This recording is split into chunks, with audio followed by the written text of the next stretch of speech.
Big boss season 9 లో గొడవ లేని రోజు ఏదీ లేదనే చెప్పాలి. ప్రస్తుతం లైవ్ లో ఒక సంఘటన చోటు చేసుకుంది. ఇక సంజన దొంగతనం చేసేది. సంజనాకి పనిష్మెంట్ ఇవ్వాలని చెప్పేసి తనుజ డెమోన్ పవన్ కి చెప్పింది. అయితే సంజనాని జైల్లో పెట్టాలని కెప్టెన్ నిర్ణయం తీసుకోబోతున్నాడు. అయితే ఇదే విషయం మీద పొద్దున్నే సంజన అయితే ఏకంగా నేను తిన్న దోశకి మీరు ఎందుకంత ఇబ్బంది పడిపోతున్నారు, అందులోనూ ఒక చిన్న పోపు వేయడానికి కూడా కావాలని ఇంత చేస్తున్నారంటూ సంజన అయితే ఫుడ్ విషయంలో తనుజాని బ్యాట్ చేయాలని, అందరూ కలిపి సంజనాని ఏదో బ్యాట్ చేస్తున్నారని ప్రూవ్ చేయాలని చూసింది. అయితే సంజన అంత ఓవర్ చేయాల్సిన అవసరం లేదు. ఇదే విషయం తనుజ రీతుతో చెప్తుంది. ఎప్పుడైతే జైల్లో పెట్టాలి అని మనం డెసిషన్ తీసుకున్నామో అప్పటి నుంచి సంజన చాలా ఓవర్ చేస్తుంది. అయినా అంత సీన్ లేదు కదా అక్కడ.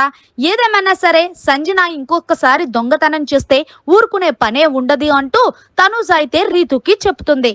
మరి ఫైనల్ గా ఈ వీడియోలో ఎవరిది తప్పు అనేది జర కామెంట్ రూపంలో తెలియజేయండి. మరిన్ని లేటెస్ట్ లైవ్ అప్డేట్స్ కోసం చూస్తూనే ఉండండి మీడియా కార్నర్.